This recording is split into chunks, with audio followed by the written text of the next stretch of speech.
Fico cada vez mais impressionado com as atuações do Andrés Gomes. No empate contra o Volta Redonda, o Andrés teve 76 ações com a bola, 16 dribles certos de 23 tentados, 19 duelos ganhos pelo chão. É impressionante como o Andrés, o colombiano, é forte nesse 1 contra 1, e nesse vídeo eu vou dizer como o Vasco tem que explorar cada vez mais o colombiano, que para mim é hoje, e com certeza para você também, a principal peça desse Vasco. Mas antes, pedir para você que está assistindo se inscrever aqui no canal. A sua inscrição é muito importante.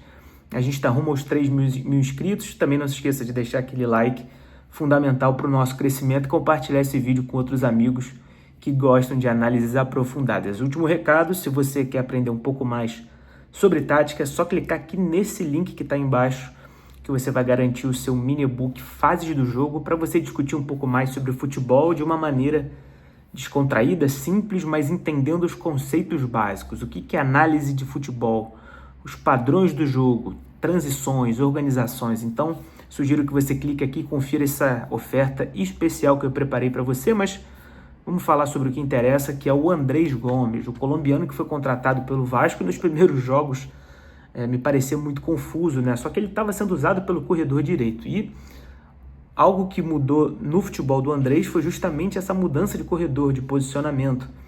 Andrés hoje é um jogador que pelo lado esquerdo desequilibra, com dribles para o fundo, dribles para dentro, e ele tem características muito raras no futebol brasileiro. Além de toda irreverência, é um jogador que tem qualidade para dar amplitude para a equipe e também, quando for preciso, para atacar as costas da última linha. Mas esse segundo ponto nem tem sido tão usado assim pela equipe do Diniz, porque o Vasco, na maioria das vezes, utiliza um jogo posicional, onde encara as defesas muito bem postadas.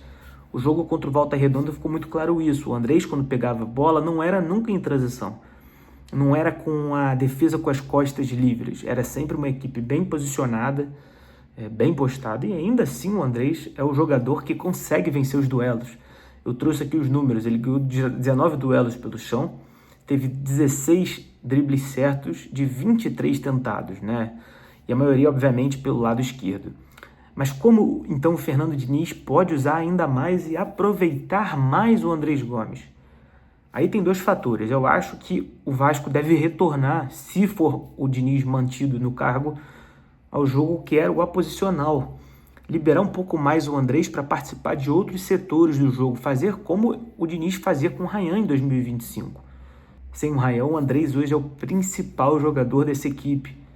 Você pode criar mecanismos, por exemplo, com o Cuiabano gerando amplitude pela esquerda, liberando o Andrés sair da esquerda para o meio. Você pode também, além disso, fazer com que a equipe desça no bloco baixo, como o Vasco fez em 2025, e ataque as costas da última linha em velocidade para o Andrés. Porque tem jogadores de qualidade que podem fazer esse passe, como o Thiago Mendes, como o Felipe Coutinho, se jogar, o Nuno também. Então, ele até mesmo, na minha visão, subaproveitado, mas o Diniz, nesse ponto, tem sim mérito de fazer com que o Andrés seja esse jogador que vem desabrochando cada vez mais. Tem alguns aspectos finos que ele tem que melhorar, principalmente as finalizações. É um jogador que arrisca muito de fora da área e na tomada de decisão no último passe. Mas isso com o tempo vai ser afinado, vai ser aprimorado. O nível que o Andrés vem jogando pelo Vasco, de entrega física, de entrega mental, um jogo que exige muito do mental do Andrés, é de fato um jogador diferenciado. O Vasco tem uma joia em mãos que estava na MLS, fazia bons jogos, foi para o Rennes da França e não conseguiu desabrochar como no Vasco, e sob o comando do Diniz, realmente hoje se tornou o principal jogador. Ele não pode sequer ter uma gripe, uma unha encravada, porque o Vasco se complicaria muito se não tivesse o Andrés, né? Vocês imaginem como seria o jogo do Vasco contra o Volta Redonda sem o Andrés. Desequilibrando pelo lado esquerdo, apesar das dobras que tinham em cima dele.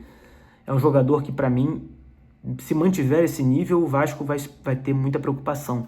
Porque o assédio do futebol europeu e do futebol americano, de novo, onde ele jogou, vai ser muito grande.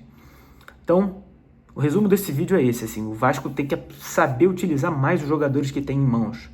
O Diniz hoje só tem um jeito de jogar, que é encarar as defesas bem postadas. O time flutuar junto e jogar do meio do campo para frente. Em nenhum momento o Vasco retrai para jogar em transição. Isso não é o DNA do Diniz, mas eu fico imaginando, meus amigos, se o Marino der certo no lado direito, se o Andrés Gomes der certo no lado esquerdo, o inferno que o Vasco faria nas defesas adversárias, colocando muita velocidade, força o tempo inteiro, recuperação, e o Andrés perde a bola, ele é muito forte na pressão pós-perda, é muito forte na recomposição. Então, eu estou trazendo essa reflexão para que a gente saiba que é um jogador que foi muito, mas muito mesmo potencializado pelo Diniz e tem como crescer cada vez mais como jogador do Vasco. E se não houver nenhuma surpresa, eu acredito que o Andrés vai ser convocado pela seleção colombiana na próxima lista. Não vejo ele fora dessa lista de jeito nenhum, porque hoje ele é o principal jogador desse Vasco. Precisa melhorar as finalizações, eu acho que com o tempo isso vai melhorar. E a gente tem uma joia em mãos. Vamos torcer para que o Andrés mantenha esse nível. São 10 jogos nesse momento que eu gravo em 2026, 1 gol e 2 assistências. Quero saber de vocês também aqui nos comentários o que vocês acham do Andrés Gomes. Comente aqui, dê sua opinião, o que ele pode melhorar, como o Vasco pode potencializar o jogo do Andrés. Não se esqueça de se inscrever no canal, deixar o seu like, compartilhar o vídeo nos grupos de Telegram, Facebook, WhatsApp. E novamente, faço um convite a você. Clique no link aqui embaixo, adquira o mini-book Fases do Jogo, para você chegar na mesa do bar, conversar com a sua família, entendendo mais o que é o futebol. O que é uma transição ofensiva, que eu falo tanto aqui no canal e também em outras redes sociais. O que é organização defensiva, o que é organização defensiva. Então é importante você aprender os padrões, os aspectos do jogo, para você não passar vergonha, não chegar em algum lugar não sabendo o que é o básico do futebol. E mais um convite a você. Se você quiser, eu convido muito você a se tornar apoiador aqui embaixo, para você garantir benefícios exclusivos, fazer parte de um grupo seleto com discussões de alto nível sobre tática do Vasco e receber materiais. Eu faço análises pré-jogo, pós-jogo, destrincho os adversários e comento no grupo privado coisas que eu não posso comentar no outro grupo que tem aberto e também nas redes sociais. Então, convites feitos, convido a você a apoiar o meu trabalho, que é de vascaíno para vascaíno, mas sempre mantendo o profissionalismo. E comente aqui embaixo, porque eu tô animado pelo menos com o Andrés. É algo que a gente consegue ainda se animar em 2026 e que a gente tem um ano que está sendo difícil, mas se tem algo positivo hoje, a notícia é o Andrés Gomes. Comenta aqui e fique ligado no próximo vídeo. Tamo junto!